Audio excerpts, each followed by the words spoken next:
Welcome back, guys. I trust you've been staying safe.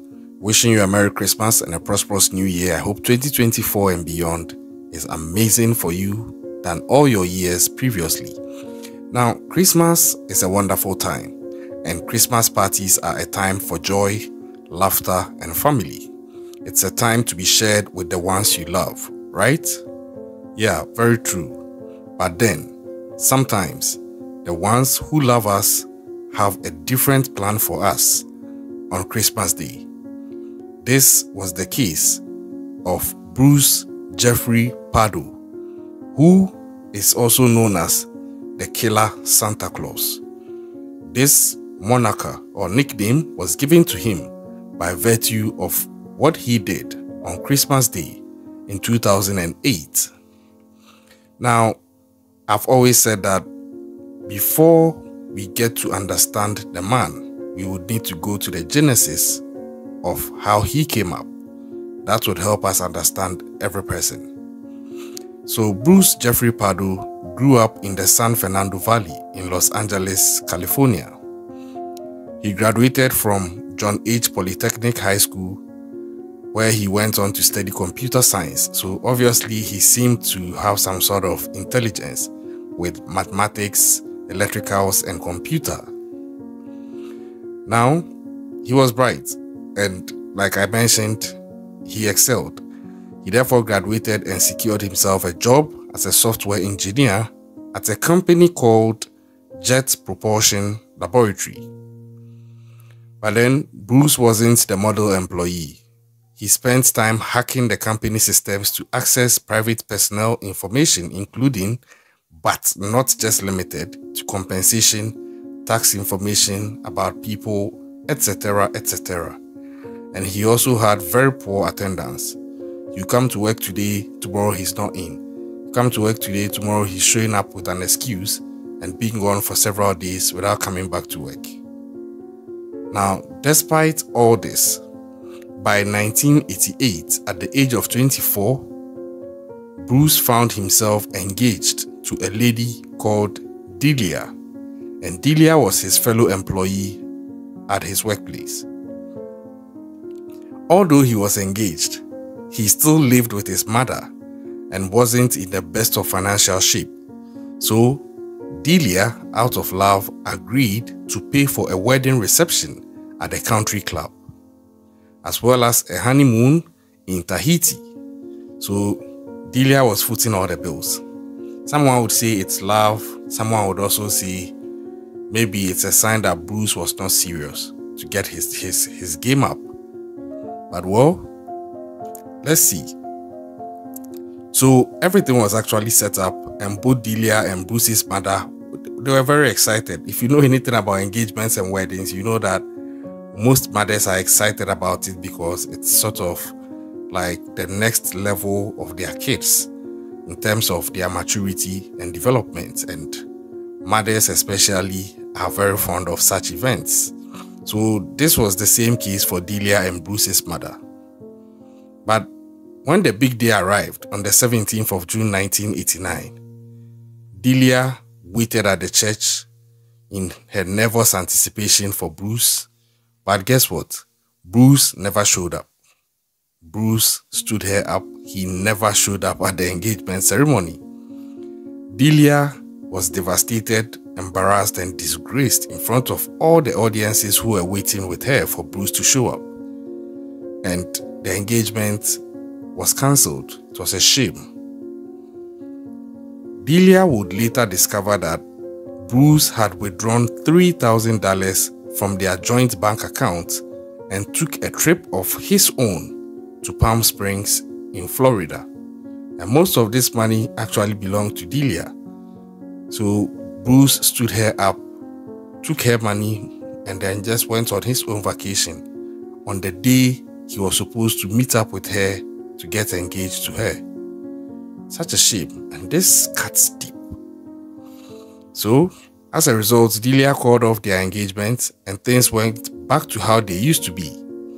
It wasn't until 2001 that Bruce found himself in another difficult situation. He was living with his girlfriend now by name Eleanor, and their 13-month-old son by name Matthew in California. Now, it was the most stable relationship that Bruce had ever had, and things were very good between them. Things were going very well. So you would think that, okay, this time around Bruce is going to get it right. But that was until the day that Eleanor had to go out and she left the baby in the care of Bruce at home. Bruce, as irresponsible as ever, turned on the television, and he got so fixated on the television that he lost track of what the baby was doing and was not paying any mind to the baby. And unfortunately, their son by name Matthew fell into the backyard pool. Now, fortunately, the boy didn't drown. But when Eleanor returned home, she found Bruce holding their son and looking so hysterical. They rushed their son to the hospital, and doctors had to spend 1 week trying to give the boy the best of medical care. But unfortunately, they informed Matthew's parents, that's Bruce and his girlfriend, Eleanor, that unfortunately, Matthew had suffered brain damage and was now a paraplegic. This was sad. But you would expect that this should be something that should pull the couple together so they are there for their kid. But as is very, very typical of Bruce, he just left when things got hard. He left and he never turned his back to see his son again. But then his mother continued to show interest in Matthew and support Matthew in his various endeavors, especially financially, same as Eleanor. But Bruce, who is actually the father of Matthew, just turned his back, walked away, and never showed his face to his son again. He never came back for him again. I think that Bruce, although he was growing, was not growing. And I think it's also partly due to the fact that he was always under his mother's care. So he wasn't maturing to become a man, because his mother was always there to clean up his mess. That is my opinion. If you don't agree, you can let me know in the comment section. But all this was building up to the killer Santa Claus. So in 2004, mind you, Bruce left his second relationship in 2001. And now fast forward to 2004, a co-worker of Bruce introduced Bruce to his sister-in-law by name Sylvia. And I think that sometimes these people who try to play betweeners fail to do the needed due diligence, and at the same time, they playing betweener and vouching sort of reinforces to the one they are vouching to that the one they are vouching for is actually legit. Failing to realize that they also didn't do any proper due diligence. So sometimes if you are not careful, a friend of yours who is playing betweener can link you up with a psycho and you are doomed. And this was exactly what happened with Sylvia. Now, Sylvia was a 40-year-old mother of 3. And as soon as she met Bruce, it's like it was love at first sight. They hit it off right from the start. And fast forward to the 29th of January 2006, they were married. So for the first time, Bruce had actually gotten married. Now, Bruce purchased a 3-bedroom home in Montrose, and the price was $452,000. The family attended church together, and Bruce even became an usher. So it's like he's ticking all the right boxes. Bruce is finally doing something right. Bruce is finally getting his shit together and just doing everything right. But then, this was a fairy tale that will come crashing down because things were actually not as they seem. It turns out that the relationship between Bruce and Sylvia was suffering under financial stress. And then at a point in time, Bruce's mother, Nancy, decided that she had to say something. She was quite fond of Sylvia and knew her son had his issues. So she told Sylvia about her son's past relationships, including that with Eleanor and Bruce's son, Matthew, whom he had been negligent with Matthew in his care, and Matthew had ended up falling in the pool and becoming paralytic. So this shocked Sylvia so much. The revelation was just so shocking to her, because she had not known anything about Bruce's son Matthew, and she was further angered about Bruce's dishonesty and his lack of responsibility towards Matthew and even his fiancée at the time. Then it was also discovered that although Bruce hadn't seen his son since that day in the hospital when the doctors gave feedback about his son, Bruce was still actually continuing to claim him on his taxes as a dependent. That is so shameful. You've neglected your son, but you are claiming he's your son on your tax returns. I don't get it. He's claiming his son is still his dependent when he's actually not taking care of his son for several years. So based on this, Sylvia filed for divorce in April of 2008, and this was the straw that broke the camel's back, because Sylvia filing for divorce also threw Bruce into a deep pit of depression. Now, I will pause here and give my 2 cents. Some would say that the mother did the right thing by coming to Sylvia to let her know about her son's issues, but I think it was wrong. Not that she shouldn't have said anything, but I think if she really wanted to say something, she should have said it before they got married. Because at that point, the commitments had been made. The vows had been exchanged. It was too late for you to come in and then say what you said. In any case, maybe Bruce had actually changed. Who knew? But to dredge up his past, I think she didn't have that authority to do so. She overstepped her boundary. And she ended up being the catalyst that set off the origin story of the killer Santa Claus. Because her son would actually become that killer Santa Claus based off of that depression that he got into after his wife Sylvia filed for divorce when his mother came to tell his wife about his past. So I blame it on the mother. Not that Bruce is innocent of what he did. Yeah, he's guilty for his crimes. But I think the mother was playing puppet master here. Not only was she not allowing her son to grow and mature as a man, she was trying to run his life. I don't think she had any place coming to Sylvia to tell her that. And she was fond of her, so I think that she missed where her boundary was. She got too familiar and she spoke out of turn, and she destroyed her son's marriage, and it set him off because for the first time, he seemed to have found something stable. Now, in this pit of depression, Bruce lost himself. So in June, he went to a shop and he got his first weapon, a gun, a 9mm handgun for that matter.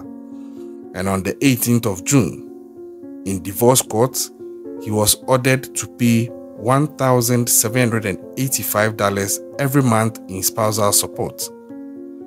He wrote his first check, which bounced, and then he stopped payment on the 2nd, making no further attempts to pay afterwards. Yeah, so he just outrightly defied the order of the court. Fast forward to the 31st of July, he was fired from his job for billing fraudulent hours. And I'm sure he was billing these fraudulent hours just so he could make some money to go and pay what he has to pay for spousal support. He applied for unemployment but was denied, as workers who are fired are deemed ineligible for applying for unemployment. So it seems like just like that, his whole world was now crashing after his divorce. And you can imagine how that can send someone into a state of depression and spiraling, especially someone with the background of Bruce. On the 8th of August, Bruce purchased another 9mm handgun, followed by another purchase on September 8th. He then contacted one of his neighbors by name Jerry who happened to be the proprietor of Jerry's Costumes. He requested a custom-sized Santa Claus suit with a little extra room for comfort.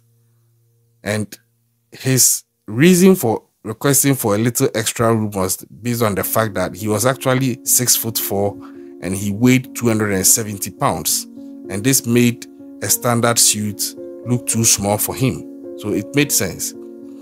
Now, he told her it was for a children's party and paid a $200 deposit with a promise to pick up the suit and pay the rest in November.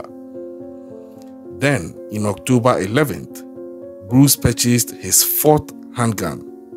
He received a call from an old high school friend by name Steve Irwin.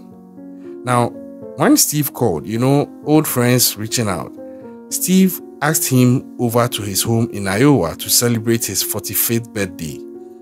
And Bruce accepted this because it would be a time to catch up. And after accepting it, while he was there, Bruce confided in Steve. He was embarrassed that his personal life was open and on display in court, where everyone could see his finances, and now knew of his firing as well. This is what I was talking about.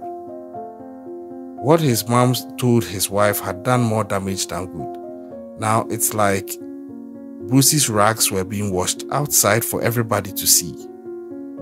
And Bruce was a very proud man. Even more so, Bruce was also upset that he and his mother hardly spoke, and during the divorce proceedings, she chose to sit with Sylvia's family, not providing support to her own son. Yeah, and this is critical, and I'll caution family members when it gets to this.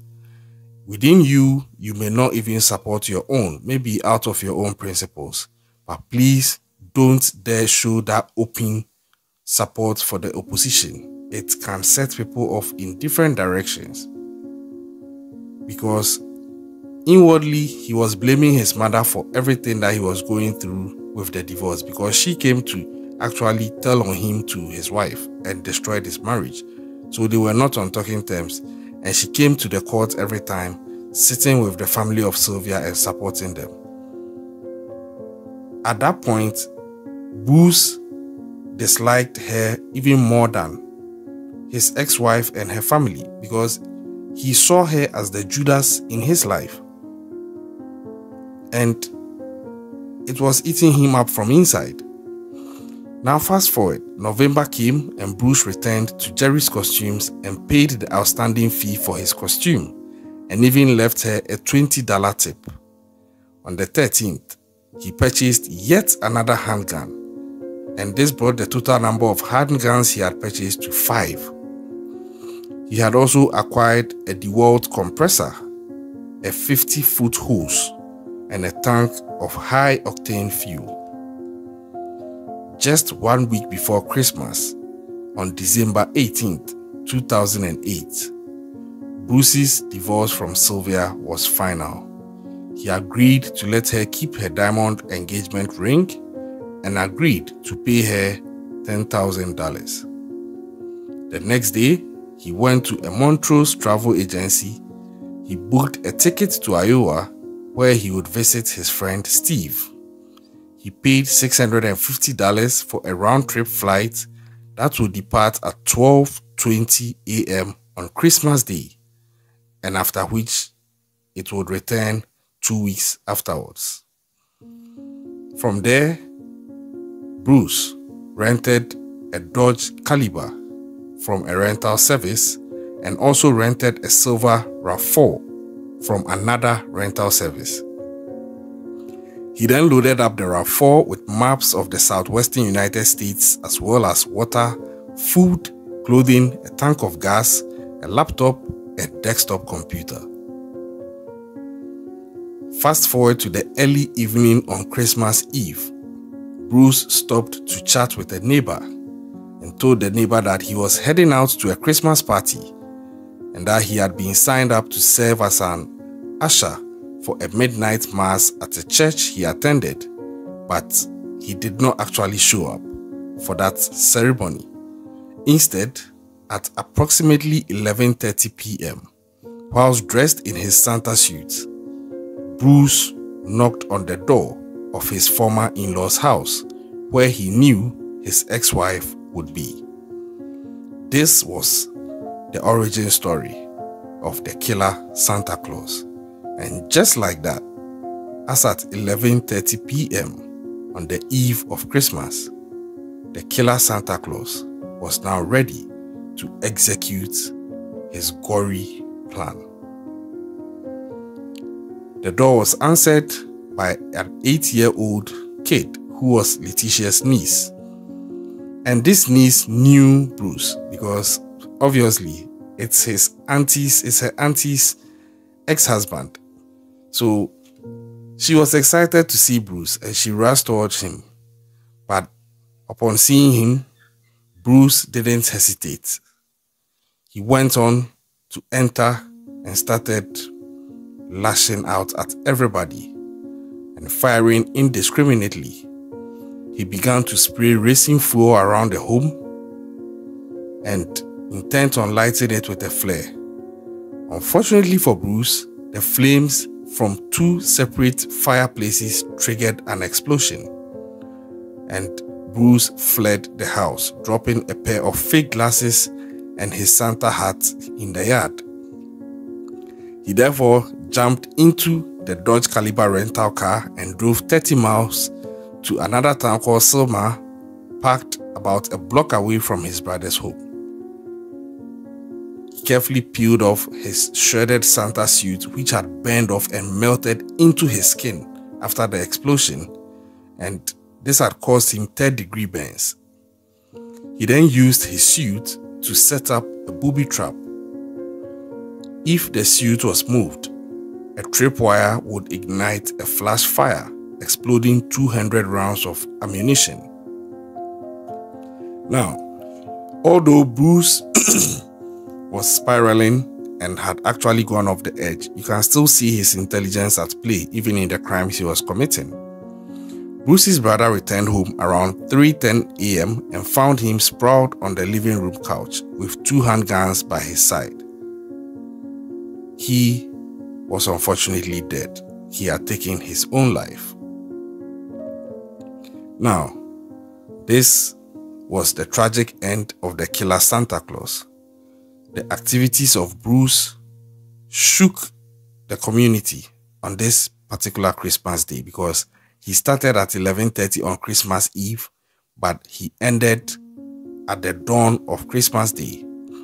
And by this time, the name Bruce Jeffery Pardo had become associated with the moniker or the nickname the killer Santa Claus, because indeed about 10 people lost their lives at his hands based on what he did on that Christmas Eve. But the question I pose to you is, who is to blame? Obviously, Bruce Jeffery Pardo is to blame for what he has done. No excuses for him. But I think that his mother was an enabling agent through and through. I think his mother was the catalyst that set him off by leaking such vital and sensitive, disgraceful information to his wife. I think that was what brought the whole house of cards down, because if she really wanted to do this, she should have done this before they got married. At the time they got married, probably Bruce had just committed everything about himself into this marriage, hoping it would be one good thing that he can build his life around and turn his life around. Who knows? So for you to come in and just come and see these things, I think that it was just too much. It's not clear if he had any intentions of going after his mom when he was done with his ex-wife and her family. And unfortunately, he didn't live long enough to go and do anything about it or do something that would have confirmed if he had any intentions for her. But this is so sad. This is so sad. It's just so sad. And for the mother to also show her open support for the family of his ex-wife in court when he feels he's being disgraced, I think his whole world was just annihilated. at that moment, because there is no mention of his father. So obviously he wasn't having any relationship with his father. He has had bad relationships, mostly because of how he was.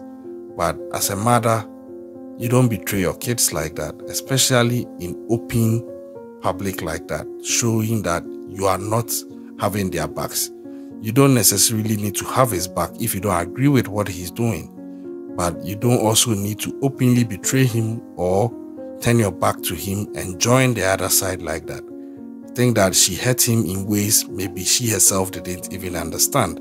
That is not to make an excuse for Bruce, but I think mothers also need to learn that at some point they need to leave their children alone so they can actually grow and become adults, and stop trying to treat them as kids every time, even when their kids are also older and should be managing their own lives.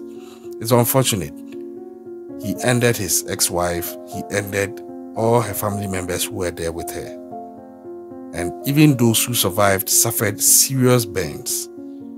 And since then, the name Bruce Jeffery Pardo has become synonymous with everything that went wrong on Christmas Eve into the Christmas Day in 2008, and hence the nickname, the Killer Santa Claus. I hope you're having fun this Christmas, but hey, like I've been saying, keep an eye out, celebrate cautiously, and stay safe out there. Subscribe if you are yet to do so. Help us hit 2,000 subscribers before the end of 2023. I'll catch you on the next one.